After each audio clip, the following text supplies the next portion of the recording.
La informalidad es un fenómeno crucial, transversal, que atraviesa la historia y el desarrollo de nuestro país.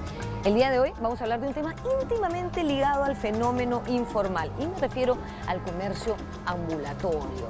Hoy les vamos a contar la historia de los ambulantes en la ciudad capital, los ambulantes en la ciudad de Lima. Ustedes creerán que este es un fenómeno reciente, pero no, nada de eso. Este fenómeno se remonta hasta la colonia e incluso antes. Hago referencia a la colonia porque seguramente muchos recordarán que en el colegio nos enseñaron acerca de los pregoneros, que eran estos vendedores que anunciaban sus productos en las calles, a veces cantando y a viva voz siempre. Bueno, ellos son un gran antecedente de los ambulantes. Acompáñenme a conocer esta historia. Soy Norma Martínez y esto sucedió en el Perú.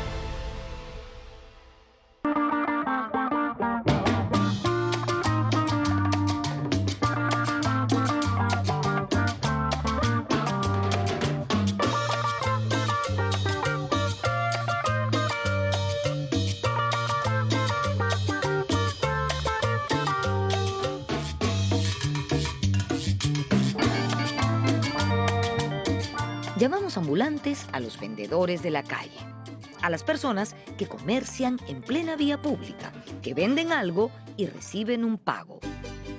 En el mundo andino, antes de la llegada de los españoles, no existía moneda, pero sí existía el trueque.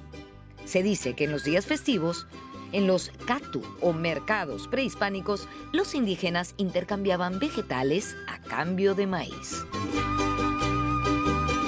Su característica principal fue que era un comercio temporal, a diferencia del hispano, que era cotidiano. Se realizaba a través del trueque y rescate, que era una condición indispensable para los indios de aquella época. El comercio se realizaba por temporadas, sobre todo en épocas festivas. Era un comercio muy característico porque se hacía sin palabras y sin moneda. Sin palabras porque como era un comercio donde se vendían productos ecológicos de diferentes pisos altitudinales, la gente hablaba diversos dialectos y por lo tanto no necesariamente se podían entender. Y por otro lado era sin moneda porque no existía y el maíz hacía las veces de ese sistema de valor de cambio porque era un producto muy apreciado en todo Perú. Con la conquista española, los catu andinos dieron paso a los mercados hispanos.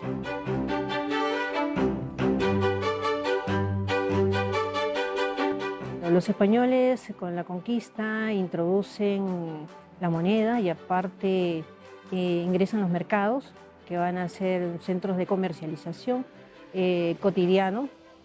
Se instalan estos lugares en las principales plazas públicas, ingresan los pregoneros, los vendedores ambulantes que deambulan por las calles. Los primeros vendedores ambulantes en la época colonial fueron principalmente españoles empobrecidos y después se ingresaron ya las castas de las clases morenas y posteriormente, casi en el siglo XVII, los indígenas.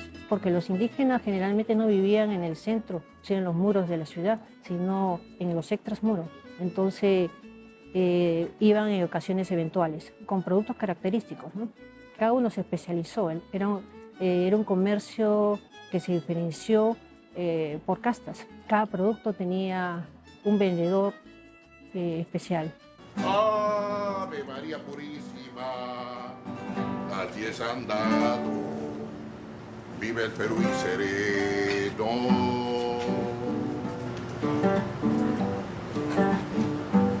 Ave María Purísima, allí es andado, vive el Perú y sereno.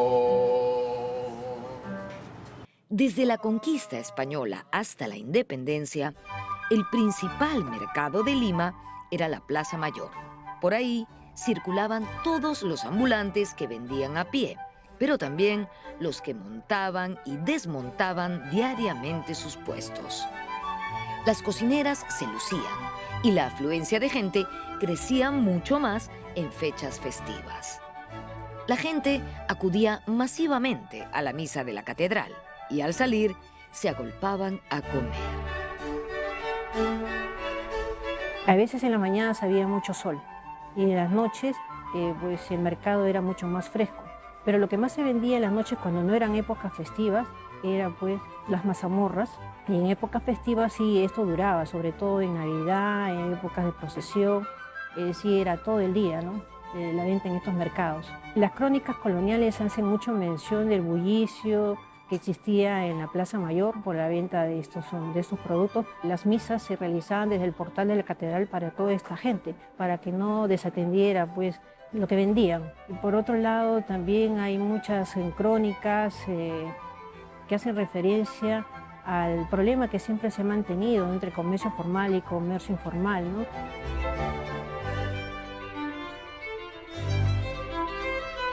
Los tipos de ambulantes más destacados del periodo colonial fueron el mercachifle, la recaudera y el regatón. El mercachifle era el típico ambulante. El mercachifle es el que vende los productos por menor y lo lleva a veces en una mula o lo lleva cargado en el hombro o en el pecho, llevando su producto y ofertando. Estos vendedores ambulantes al comienzo van a ser de la parte del negocio en la cual no se metía el español, porque el español por su rango social no podía meterse en oficios para ellos menores. Especialmente eran esclavos, libertos e indígenas.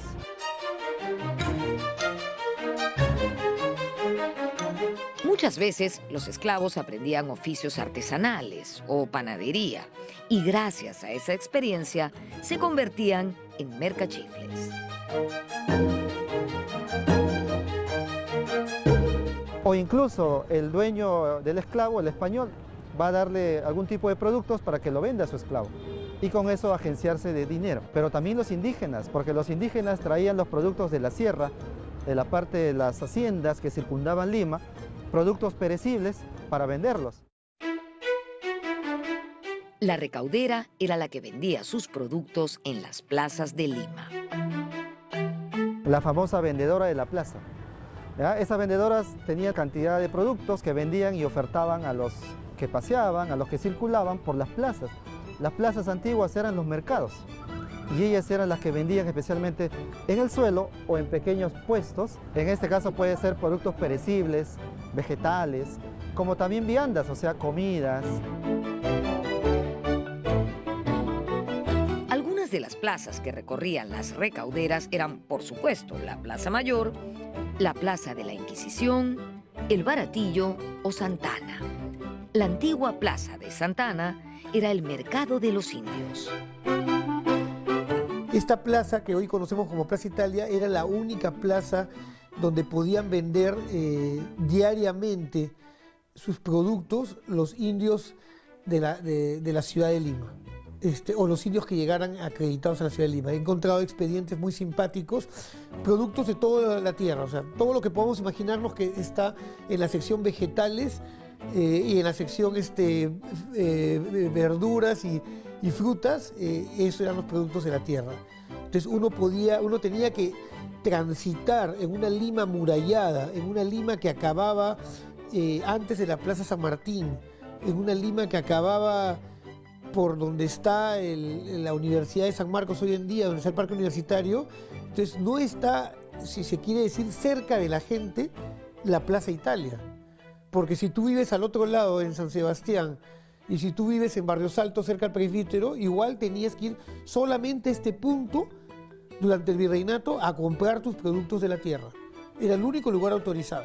Pregunte, casera, pregunte. Pescado fresco, rico, pescado. Pescado fresco, casera. ¿Cómo está el pescado? Generalmente los indígenas se especializaron en vender pescado, porque eran grandes pescadores. Camarones, leche, queso, heladero, porque principalmente vivían fuera de la ciudad y además también porque los helados se hacían con bloques de hielo y esos bloques los traían pues de las cordilleras, principalmente de Huaraz y Caraz. Y en el caso pues, de las castas afrodescendientes, los productos que ellos comercializaban eran pues las mazamorras, los turrones, el sango, los picarones, el anticucho.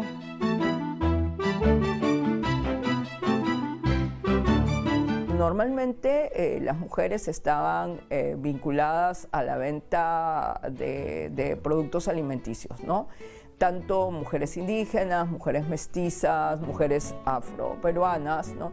Y había como una diferenciación un poco del tipo de producto, ¿no? Por ejemplo, muchas mujeres indígenas o mestizas vendían chicha puestos que eran puestos en la plaza, ¿no es cierto? Que una vez terminado el día ellas levantaban su puesto y se iban hasta, ¿no es cierto?, la siguiente venta. Pero también estaban las vendedoras de frutas, las vendedoras de verduras, ¿no? Que adquirían los productos en los valles, ¿no es cierto?, que circundaban la ciudad y que luego los traían a vender, ¿no es cierto?, a la ciudad, ¿no? Por ejemplo, en el caso de las mujeres afrodescendientes, vendían mucho lo que eran las mazamorras, ¿no? Productos un poco más elaborados. Verás como esas melocotones del pencao. Los regatones eran los intermediarios minoristas, los que compraban para revender. Cómpreme, nena, la lata llena medio real. El regatón es el intermediario. Y esa palabra se ha derivado en la actualidad al término regatonear, que significa regatear, o sea, bajar el precio. Los regatones justamente regateaban los precios, compraban a precios cómodos y ellos lo vendían a precios muy altos. Y por eso es su nombre.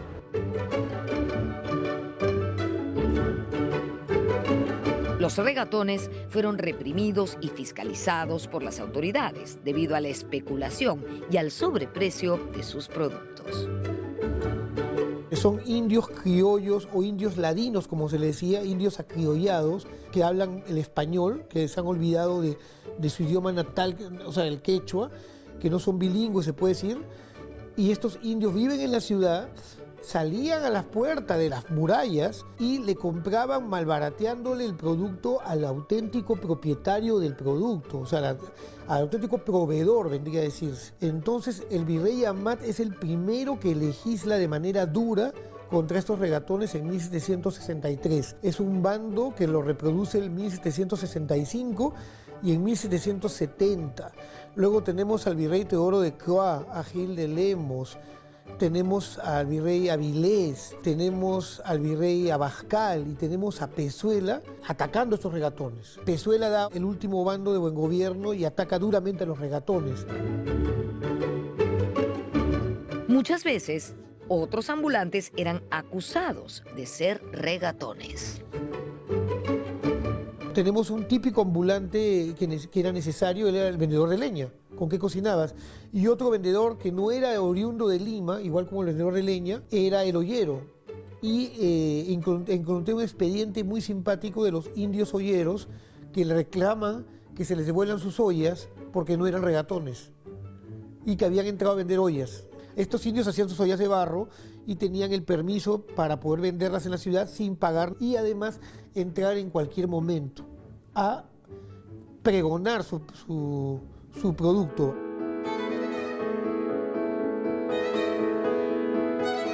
En 1687, Lima fue amurallada y esto permitió un mejor control de personas y productos. Los productos que llegaban a Lima llegaban a través de la muralla. La ciudad estaba amurallada y lo que yo encontré, bueno, cuando tú traías productos del interior del país pagabas una alcabala de viento por ingresarlos a la ciudad a venderlos. Entonces estos productos llegaban en su mayoría por Malambo, llegaban por lo que viene a ser hoy día lo que era el arrabal, lo que viene a ser hoy en día la puerta que da a lo que es el cono norte. Por ahí ingresaban los productos y estos productos tenían que ser esperar dentro de los tambos o dentro de la ciudad a que puedan ser vendidos en el día pertinente, ahí está. O sea, no es que tú llegabas con tu producto tu saco de arroz y tu costal de papas y dices, hoy lo vendo. No, tenías que esperar durante el virreinato el momento y la hora en la cual se te autorizaba para venderlo. Y para eso pagabas también el impuesto por haber traído ese producto a Lima, que es la alcabala de viento.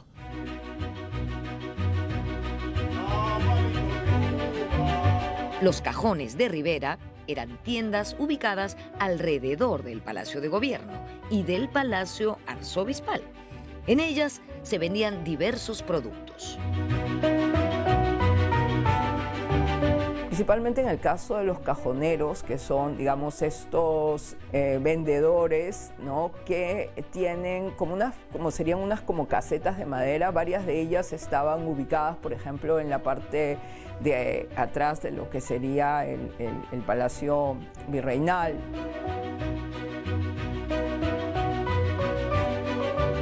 Las instituciones encargadas de controlar el comercio ambulatorio eran el Consulado de Comercio y el Cabildo o Municipalidad.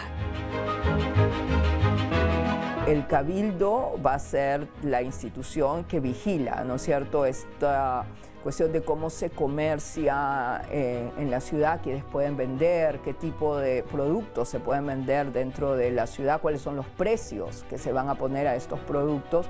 Y claro, eso le otorga obviamente al sector español la posibilidad de controlar justamente el comercio dentro de la ciudad, ¿no? Y cómo es que ese comercio se organiza, porque son ellos los que van a ser los regidores del Cabildo, ¿no? Entonces siempre hubo una mirada, ¿no es cierto?, de fiscalizar, de controlar. Los pícaros calientitos. Hay normas del Cabildo en las cuales dice que los comerciantes que están asentados en la plaza, así como lo han encontrado en la plaza, lo deben dejar. Es decir, así como han encontrado la plaza limpia, ordenada, sin ningún tipo de malestar en la población o en la misma infraestructura de la sociedad colonial, debían dejarlo. Y al final siempre había una persona encargada de justamente vigilar que no exista ningún tipo de tergiversación en ese tipo de norma. Y controlaba que todos los ambulantes, cuando se vayan a su casa, o sea, es decir, al anochecer, ya pudieran retirar sus productos, sus estantes y además dejar limpia la zona. No se muevan.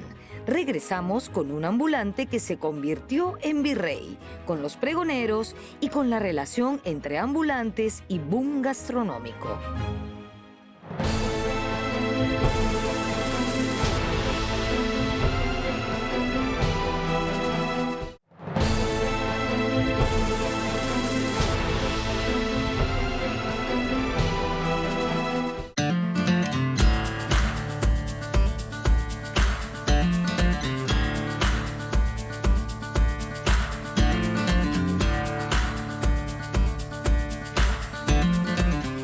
Los ambulantes de Lima no solo fueron pobladores locales, indias, indios, afrodescendientes, mestizas y mestizos, sino que también hubo algunos extranjeros.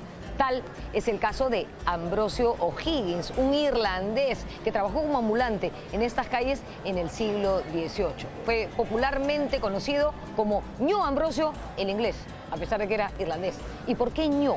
Porque Ño era un apócope de señor en esa época. O'Higgins hizo una destacada carrera militar en Chile al servicio de la corona española y su trabajo fue tan bueno que lo nombraron capitán general de Chile. Pero no solo eso, también lo nombraron, adivinen qué, virrey del Perú en el año 1796, cargo que ejerció hasta 1801. Este no sería el caso de mendigo a millonario, pero sería el caso de ambulante a virrey.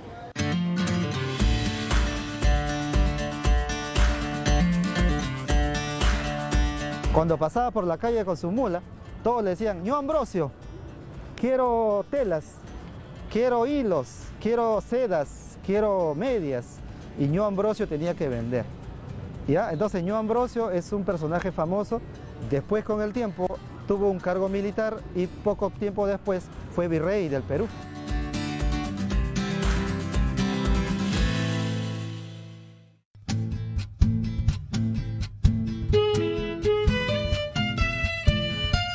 Comercio O'Higgins fue padre del chileno Bernardo O'Higgins, líder de la independencia de Chile, quien vivió en Lima en una hermosa casona ubicada en lo que hoy es la cuadra 5 del Jirón de la Unión, donde estamos.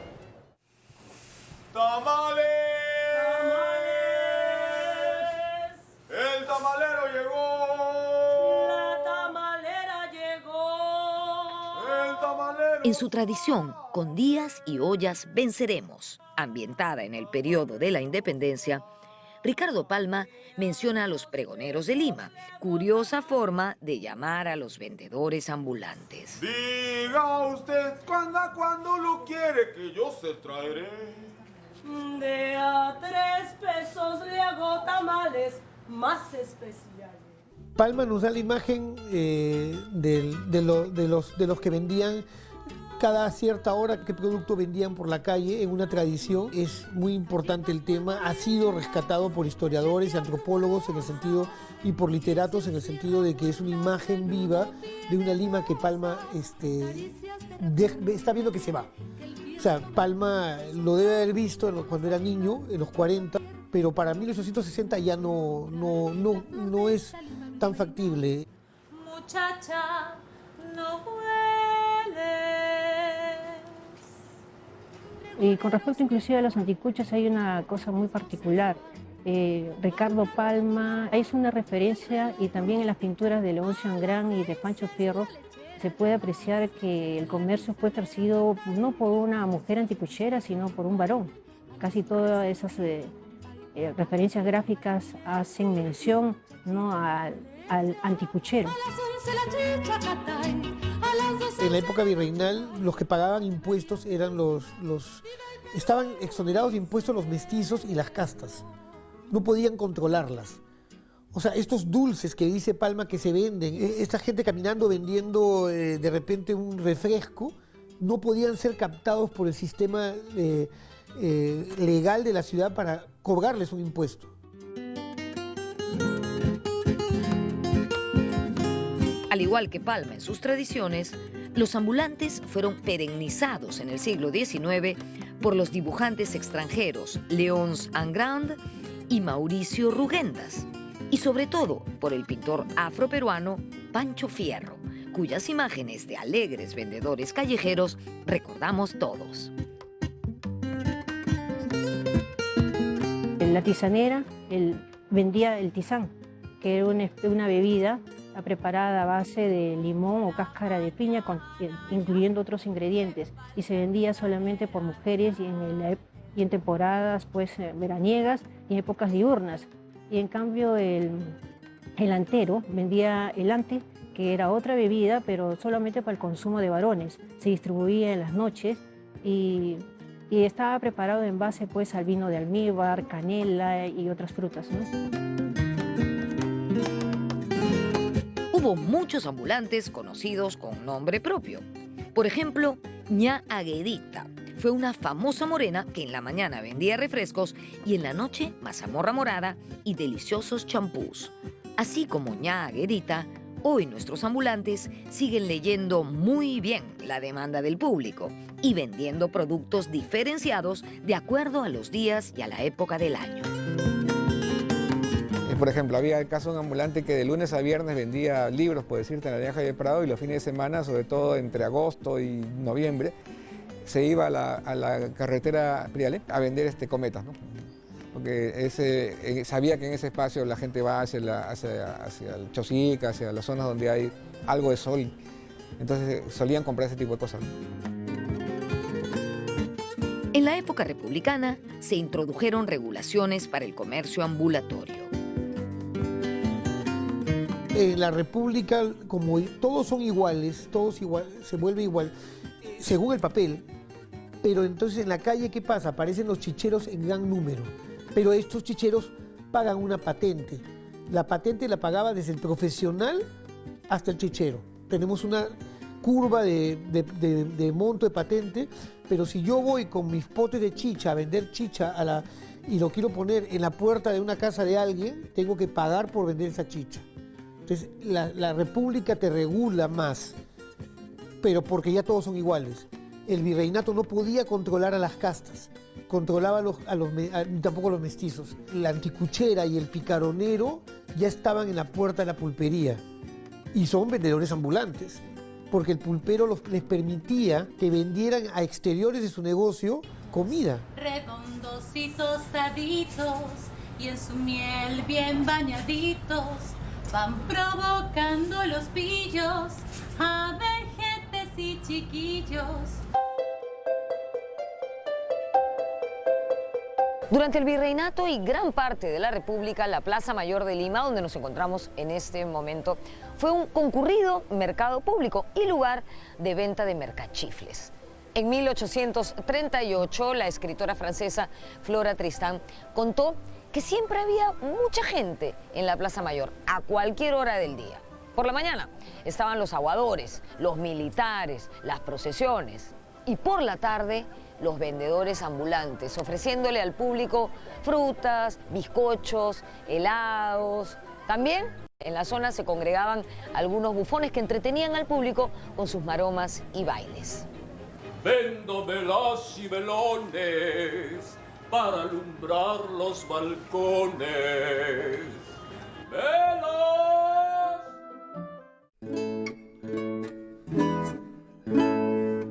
En 1844, el viajero francés Max Radiguet contó cómo en el centro de la Plaza Mayor existían vendedores ambulantes que ofrecían guisos incandescentes y bebidas refrescantes. Algo así como un prende y apaga. El boom gastronómico que vive hoy la capital y todo nuestro país le debe mucho al comercio ambulatorio.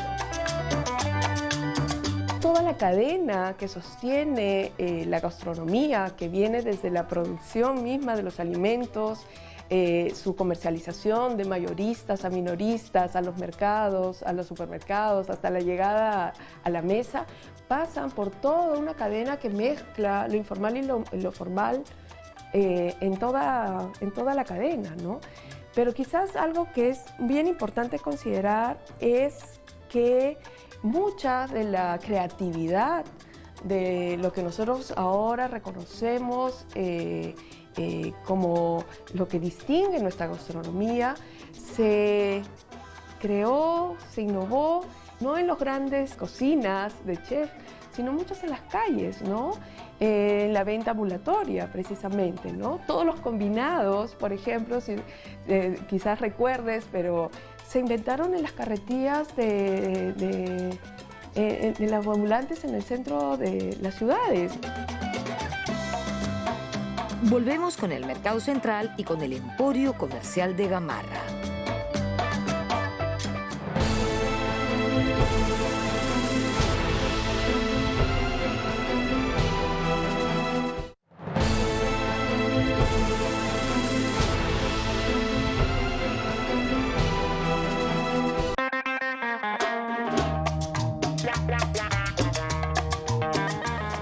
Del siglo XIX se inauguró el Mercado Central de Lima durante el gobierno de Ramón Castilla. Este se ubicaba en lo que hoy conocemos como Jirón Ayacucho. Este mercado fue conocido como Mercado de la Concepción. ¿Por qué? Porque se levantó en los terrenos del convento de la Concepción. A pesar de que se presentó como un mercado sumamente moderno, al poco tiempo de su inauguración tuvo serios problemas de insalubridad y desorden. Según algunas investigaciones, al poco tiempo de su inauguración, las inmediaciones del lugar se llenaron de ambulantes y de comercios que vendían productos o comida, convirtiendo a toda la zona en un espacio intransitable y lleno de basura.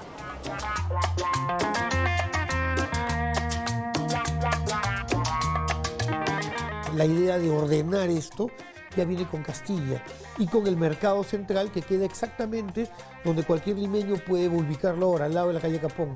O sea, confiscan ese convento, lo convierten en un mercado para modernizar la ciudad, pero para evitar ese caos que se estaba viviendo de que tú podías encontrar. Recuerda que la ciudad no tenía un sistema de canaletas de salubridad pública, o sea, todos los viajeros que han venido a Lima nos cuentan que la ciudad es perpendicular hacia el mar, o sea, va en bajada, y tú puedes ver el Callao en un buen día de sol. Entonces, todos narran que el agua circulaba, el agua potable o el agua que la gente tiraba por las ventanas. Pero en todo caso siempre había basura. El tema de los aniegos, el tema de cómo desatorar las canaletas está vigente desde la época de Virrey Amat hasta la época del reglamento de policía de Gamarra.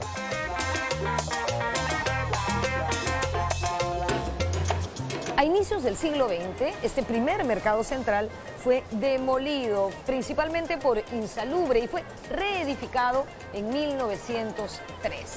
Este nuevo mercado se convirtió en uno de los más modernos de la época por su arquitectura y su distribución. Abasteció de productos de primera necesidad a los habitantes de Lima hasta el año 1964, donde se consumió debido a un incendio.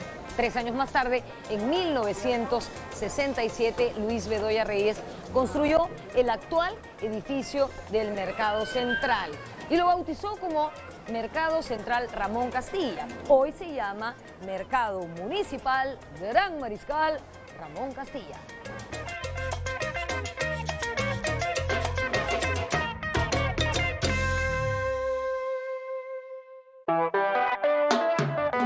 La migración del campo a la capital se acentuó entre 1950 y 1960. Y para la década de 1970, cuando el crecimiento del comercio informal ya era una realidad, se crearon la Asociación Nacional de Vendedores Ambulantes del Perú, el Comité para la Unificación y Organización de los Vendedores Ambulantes del Perú y la Federación Departamental de Trabajadores Vendedores Ambulantes de Lima.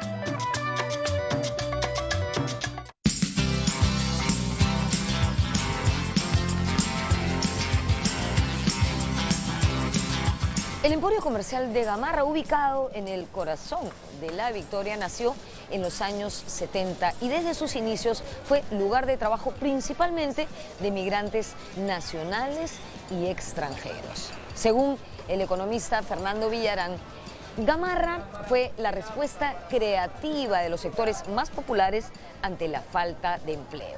Aquí se forjaron pequeños, medianos y grandes empresarios textiles que a lo largo de los años construyeron galerías llenas de tiendas y talleres. Muchos de estos empresarios comenzaron como vendedores ambulantes. Y es que sí, durante décadas los vendedores ambulantes coparon las cuadras de este famoso jirón victoriano. Y eso, evidentemente, generó caos, inseguridad, suciedad, etc. De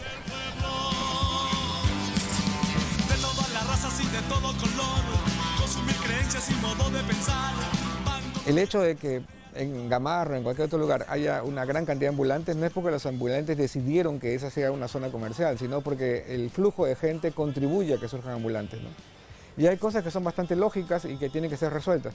Por ejemplo, la gente que va a comprar o la gente que viaja en un medio de transporte no se va a bajar de su autobús o no va a cambiar su ruta de compras para comprar agua. Necesitas encontrar agua en el camino, ¿no? No vas a entrar a un restaurante para comprar agua porque incluso es más caro que si la compras en la calle. Entonces lo que ocurre normalmente es que la demanda, la llegada de personas genera una demanda de productos que tiene que ser resuelta, ¿no?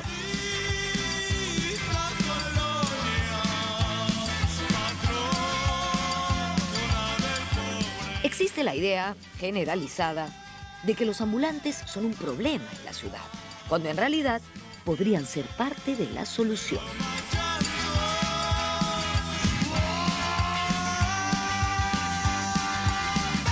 El tema de, por ejemplo, que sean incluidos en esta parte del sistema de vigilancias que deben haber en la ciudad, ¿no? Generalmente una calle con más personas que permanentemente están trabajando ahí suele ser más segura, ¿no? Tienes a quién recurrir en caso de pase alguna situación, generalmente están coordinados en comunicación conocen, por ejemplo, al personal de seguridad de la zona, sea privado, sea público, pero no son tomados en cuenta para estas medidas, ¿no? Son vistos más bien como un peligro, como una amenaza, ¿no? Hay muchos casos donde los comerciantes ambulantes están organizados por cuadra, por calle, por zona, y compran sus propias bolsas de basura, los propios tachos, tienen jornadas de limpieza, por ejemplo, ¿no? Muchas veces al margen de las municipalidades. El término informal fue acuñado por primera vez en 1972 en un informe de la OIT, la Organización Internacional del Trabajo, en referencia a un país del África, Kenia. El fenómeno del comercio ambulatorio, el fenómeno informal, que es, digamos, el más grande, es algo que ocurre en todo el mundo y uno lo puede encontrar. Es un fenómeno principalmente urbano, se concentra en las grandes ciudades y está relacionado con la manera en que se estructura nuestra economía, ¿no? Se produce un porcentaje muy pequeño de empleo formal, de trabajo decente, ¿no? Que se sostiene por este gran sector de la población que más bien está nutriendo nuestra economía, pero desde la informalidad.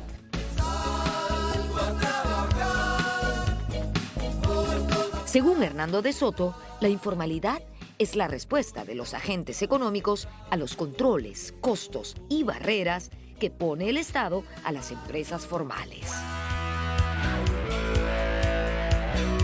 Lo que ocurre en realidad es que el principal, digamos, conjunto de informales en el Perú son especialmente los ambulantes, y una gran mayoría de ellos no tiene como objetivo necesariamente burlar la ley per se, sino que en realidad están cumpliendo una función que tiene que ver con la falta de abastecimiento, ¿no? O sea, es una demanda la que empuja el ambulante más que ser ellos empresarios, digamos.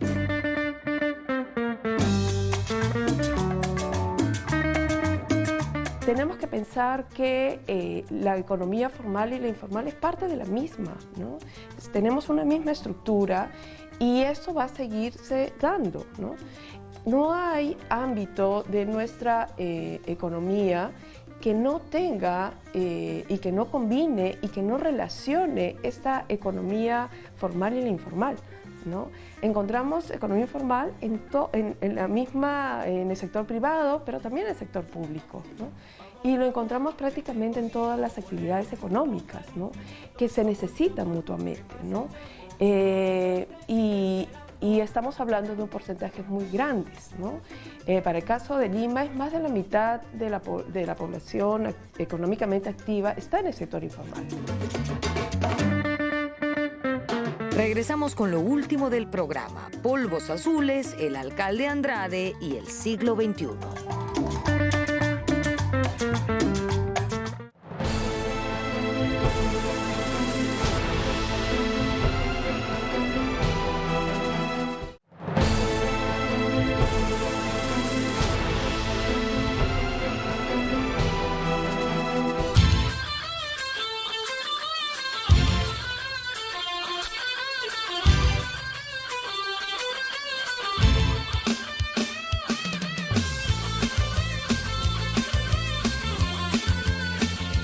En la década de 1980 se produjo una crisis generalizada que trajo consigo una masiva migración del campo a la ciudad. En ese contexto, los ambulantes abarrotaron las calles de Lima. Persigan la primera venta, las calles están repletas, impulsa el triciclo ambulante llamado Perú. Esa migración y ese crecimiento del comercio ambulatorio en la ciudad no solamente se produjo por efectos de este desplazamiento, sino también por el crecimiento de una demanda urbana, ¿no? Cada vez más insatisfecha por los medios, digamos, oficiales de comercio, ¿no? Y que es cubierta por medio de los ambulantes. Por otro lado, también una decadencia general del Estado peruano a nivel nacional y a nivel local, que lo que trajo como consecuencia es que el control de las calles dejó de ser, vamos, ser eficiente por parte del Estado, y eso permitió la expansión del comercio informal, ¿no? poco pudieron hacer el gobierno central y los gobiernos locales para encarar el desborde de ambulantes en la ciudad de Lima.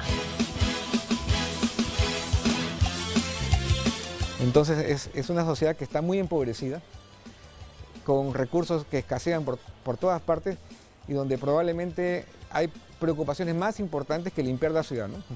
Preocupaciones como conseguir alimentos, poder sobrevivir.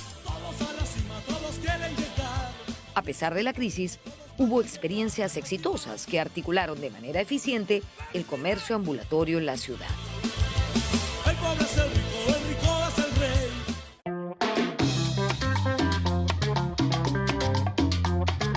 Estamos en la Alameda Chabuca Grande, a espaldas de Palacio de Gobierno, al lado del río Rímac. Durante años, este lugar se conoció como Campo Ferial Polvos Azules. En 1981 se dispuso la reubicación de miles de ambulantes que trabajaban en las calles del Cercado de Lima por disposición del alcalde Eduardo Orrego. Al principio, como imaginarán, ante cualquier cambio, todo fue un desorden, un caos. Los ambulantes comenzaron a ofertar sus productos en el piso, en lo que popularmente se bautizó como bazar suelo. Con el paso del tiempo, el campo ferial Polvos Azules se convirtió en el mercado más pujante y visitado de Lima, y los ambulantes se convirtieron en prósperos comerciantes. Ya no eran ambulantes, es cierto. Sin embargo, la informalidad seguía reinando.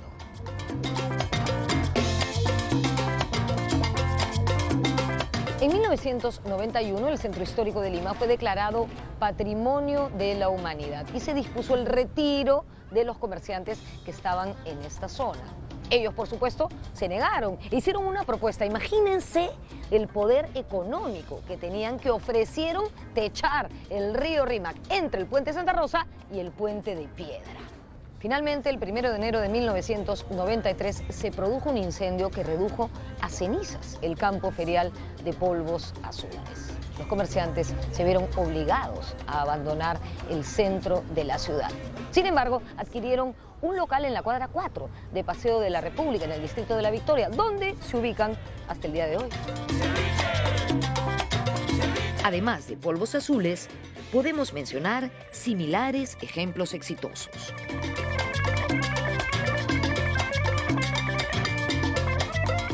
Toda esta zona en Lima Norte de lo que conocemos en San Martín de Porres como Caquetá, ¿no? Que era pues también una zona de comercio ambulatorio en las calles, y que finalmente, con el apoyo de la municipalidad, se reubicó a los comerciantes que invirtieron, construyeron sus mercados y dejaron las calles por eso. El caso de las Malvinas, el caso en el cono oeste de Ceres, por ejemplo. O sea, hay varios casos famosos de zonas conglomerados de ambulantes que fueron trasladados de manera muy exitosa.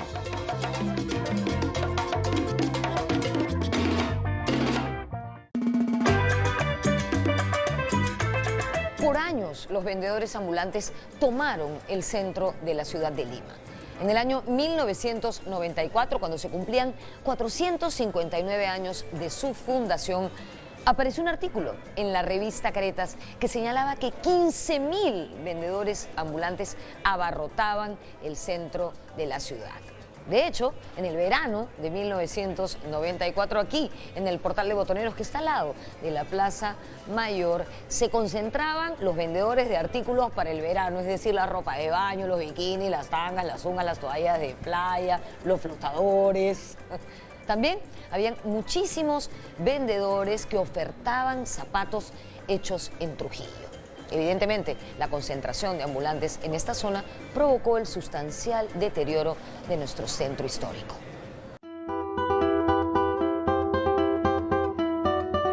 Entre los años 1996 y 2002, ejerció la alcaldía de Lima don Alberto Andrade Carmona. Él se propuso la recuperación del centro histórico. Es recordada su actuación en el reordenamiento del centro de la ciudad, que él mismo encabezó en el año 1997. No se puede negar que en términos de una recuperación del centro hubo un avance, ¿no? Lo que me pregunto es por qué ese avance no ocurrió en algunas zonas que después fueron, digamos, un lugar de catástrofe, como Mesa Redonda. Y Mesa Redonda es casi una tragedia anunciada y cada diciembre ronda nuevamente la tragedia, ¿no? Entonces la pregunta es, bueno, ¿por qué en Mesa Redonda no se logró un reordenamiento y una recuperación de ese espacio donde probablemente era más peligroso eso que otros, ¿no?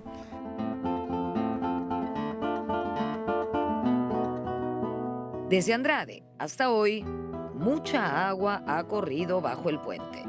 Lima hoy es una ciudad que ha sido sobrepasada por el caos y por la informalidad. Están pensando en ordenanzas prohibiendo el comercio ambulatorio, sacándolos de las calles, y la verdad es que es un número tan grande que estas medidas no van a poder no se van a poder mantener en el tiempo, ¿no? Se necesitan soluciones a mediano, a largo plazo, y las soluciones a mediano y largo plazo que planteen desarrollo tiene que incluirlos desde el diseño mismo de estas estrategias, ¿no? Y esto es algo que no se está dando. Inclusión es la palabra clave. Debemos incluir a los ambulantes en el diseño de ciudad del siglo XXI, no atacarlos como un problema que hay que extirpar. Hay una vida en nuestras calles que no podría darse sin los ambulantes, ¿no? En realidad yo lo veo como un potencial. Nuestras calles tienen un atractivo muy distinto a eso, ¿no? En la diversidad, en los colores. Y parte de estos colores son también los vendedores, las y los vendedores ambulantes, ¿no? Son orientadores turísticos en muchos casos, son orientadores, presentadores de nuestras propias tradiciones, son muchas veces quienes van a recomendarte un primer uso de alimentos tradicionales, de bebidas medicinales, en muchos casos, como el caso de los compañeros molienteros. Los ambulantes son expertos en leer el mercado limeño. Son ellos los que le toman el pulso a la ciudad. En la puerta de las grandes aglomeraciones de gente siempre va a haber ambulantes, porque lo que atrae al ambulante es la demanda. Y eso es lo que creo que es lo primero que tiene que administrarse, digamos, lograr administrar una demanda, ¿no?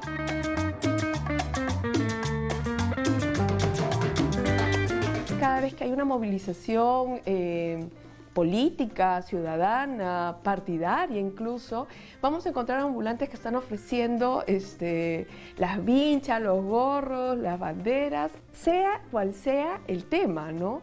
Y es porque están al tanto de qué es lo que está sucediendo en la ciudad y están muy rápidamente para responder al concierto, a la marcha, ¿no? Entonces yo creo que ahí hay un potencial, ¿no? Un potencial que las autoridades no lo ven, los planificadores no lo ven, y que se tiene que empezar a reconocer.